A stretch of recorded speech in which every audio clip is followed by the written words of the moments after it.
In high-income settings, ultrasound-guided interventions are typically done with a high-end ultrasound scanner, commercial needle guides, disposable prepackaged kits, and guidance software that can be used to superimpose the needle trajectory on the live ultrasound image.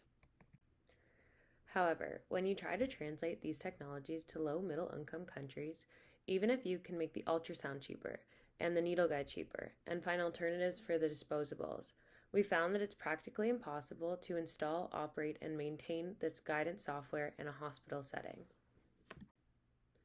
So, we asked ourselves, can we achieve proper ultrasound navigation with low-cost, locally sourced materials and without any software? The answer is yes, we can. Introducing Print and Poke.